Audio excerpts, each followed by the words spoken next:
Hey, welcome to A Foreigner in the Philippines.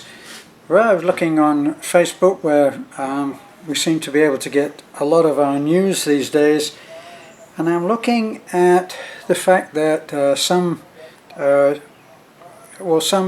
a gentleman posing as a lady, transsexual, however you choose to look at that phenomenon that's happening at the moment, and for some strange reason chose to play the national anthem of the Philippines and then do what others have called a lewd dance to it, where he did suggestive moves. They're calling him she, but it's a guy with breasts. So what's happened is that the Philippine government have taken exception to this and now may quite possibly cancel his passport. This person is living in Los Angeles in California, and is a Filipino, and apparently has for some strange reason has decided to go online on social media and show himself doing this thing, which most Filipinos are seeing as incredibly disrespectful of their national anthem. Well, it seems to me that the Philippines is showing the way for disallowing this kind of thing in other nations. Now, many years ago when I was living in the UK, I am actually British and a naturalized American citizen. So I have ties to both UK by birth and the US because they were kind enough to afford me a home and a life for some 40 years.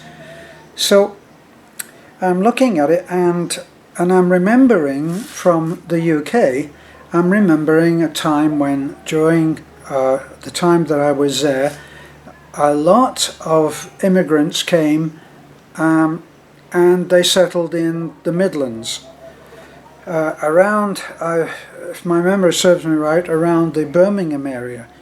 And then, because there tend immigrants coming from various parts of the world, in order to gain support, are joining either friends or relatives, and they tend to congregate in the same area. Now, this is not a racial thing, because the British do it in Spain, the Americans are doing it in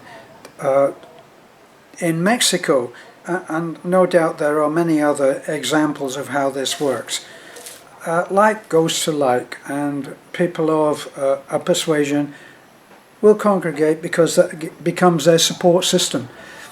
But what happened then was that lots of people became employed in the same area who were of the same race, immigrants that had been taken in when they wanted a better life.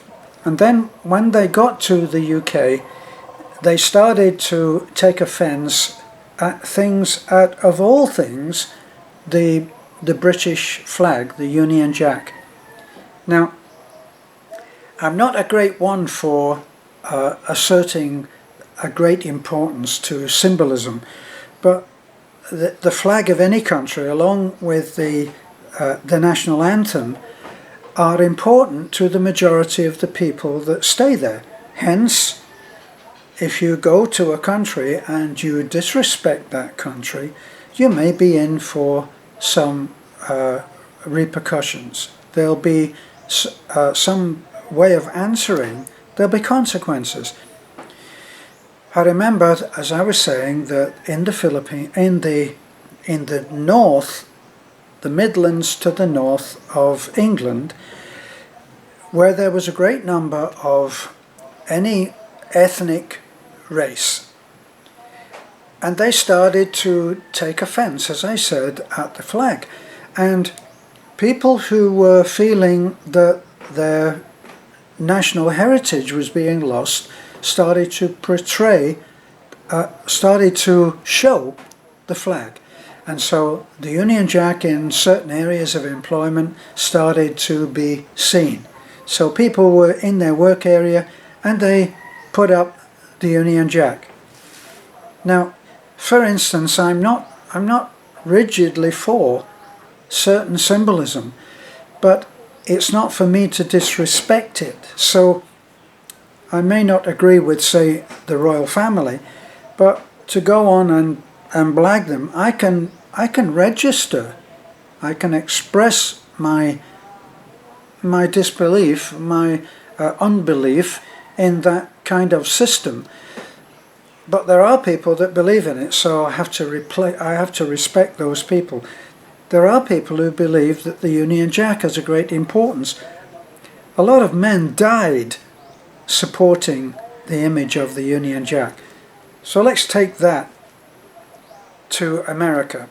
But before we go, it was upheld. The immigrants' distaste, rejection of the Union Jack as a symbol was rejected. So here, these immigrants had come to the state, to the UK, and they didn't agree with the flag of that country. And employers who wanted to keep the peace in their workforce, where it was dominantly of immigrants from another country, they actually upheld the ban of the Union Jack, unbelievably. So nothing was done about that. And I think that there were some other examples of where the Union Jack was stamped underfoot and then set on fire, and nothing happened. Now go, as I said, go to America. And in America right now, which is in some turmoil because they have other ethnic groups that have come as immigrants and sought the kind of life that Americans believe is the best in the world. Now, it's obvious that I don't think that that life is the best in the world because I'm living by choice in the Philippines. But I know that people died waving that flag, Old Glory. I've seen cases where comments have been made when looking at a truck, and by some mistake, by some oversight, the American flag has been seen in the video on the floor of the truck. And a lot of people said, you know, I believe that we should respect the flag of our country. And yet, there are cases where other ethnic people are coming into the States, and in exactly the same way as happened in the UK, they're disrespecting the flag. Now, irrespective of whether I believe that the flag should be held in some magical, mystical way to be incredibly important, it's representative of a way of life in the Philippines, in America, and as such it should be respected. But it's not being respected everywhere. Now, you get a dyed-in-the-wool, patriotic American, and they respect their flag, and they are offended if they see that it's not being respected. But apparently in the US and in the UK, it can be seen that in order to be respectful of the religions and beliefs of incoming immigrants, the beliefs of the country, of the US and say the UK, are being trampled underfoot along with the flag. Now, why bring this up? It's obviously a big thing to Americans and to people in the UK. Now, why it got lost in the UK, I believe, was because the so-called skinheads in the UK at the time, and we're talking a good 20 odd years ago that I saw this, the skinheads started to get racist, and they wanted the immigrants out, and they demonstrated and they held the flag. So the flag then had its symbolism slightly altered.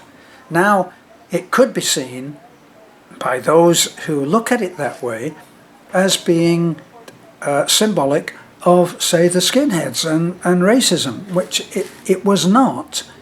It was simply used by people who believed that way, but thought that it represented the country, and people who died for it, for the freedom of that country and for the freedom of the world. Once again, back to America. I see the flag being burned. Now, what I'm suggesting is that the US and the UK could take a leaf out of the book of the Philippines. Here we are, we're in a country that is regarded as being a third world country, and when Americans and British and foreigners come to this country, they come with a certain self-perceived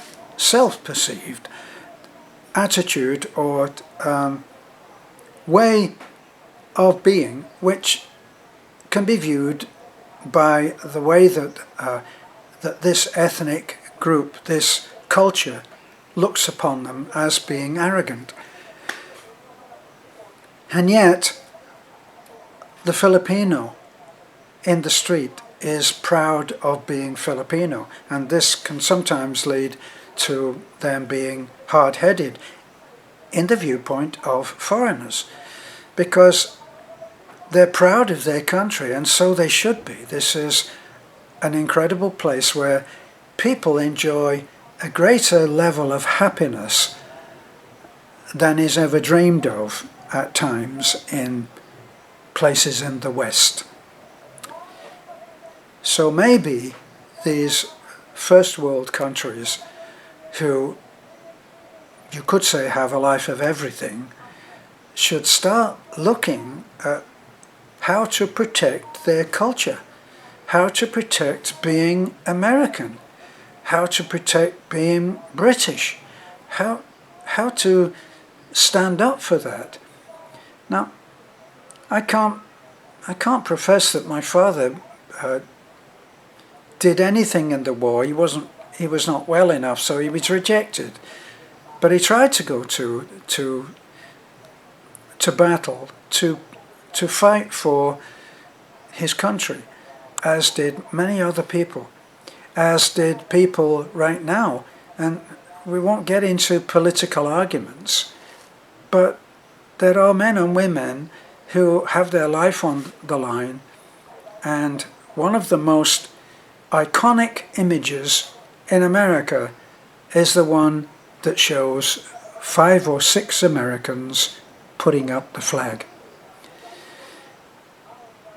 So maybe it should be part of the way of life that these countries uphold their own culture and be proud of their own culture. Not just be proud of it, but say, you can't bring your ways from other countries into this country and expect that your law, which apparently you ran away from to come to, say, the Americas, North America, America, and the UK, and then start trying to make the UK or any Western country, which has its own mores, its own laws, its own constitution, you should respect that.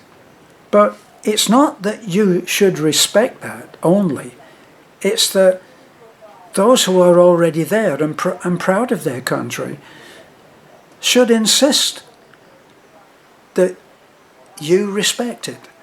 And there should be penalties. I remember watching a news item a long time ago of someone who went on vacation, a Westerner, went on vacation to somewhere like Indonesia, or certainly one of the Middle Eastern countries.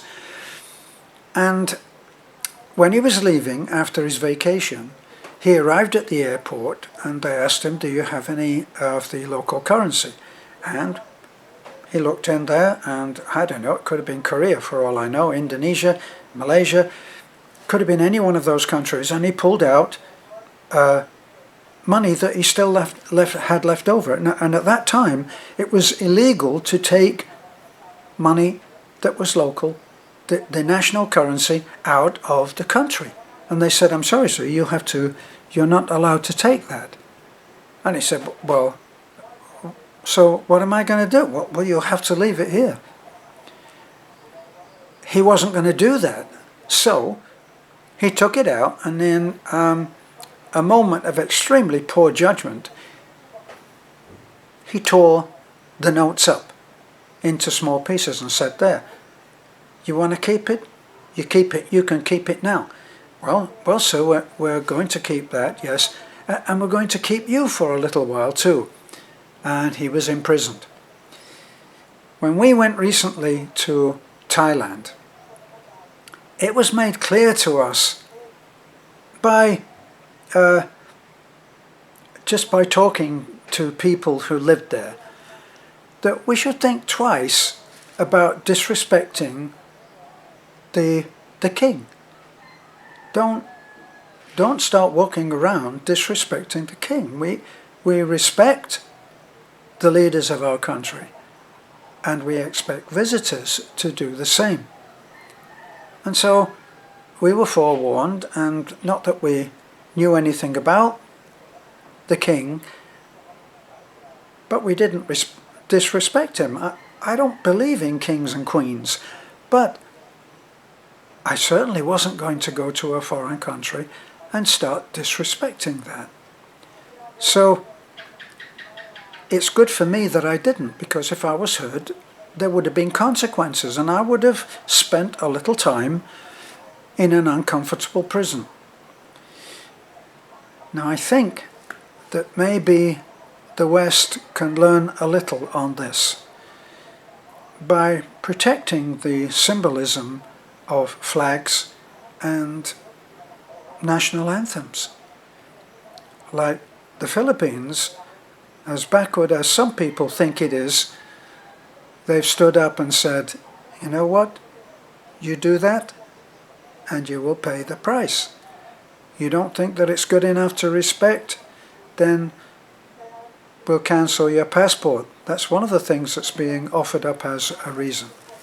So, I felt this was worth commenting on. Thanks for listening. This is a foreigner happily in the Philippines. Bye for now.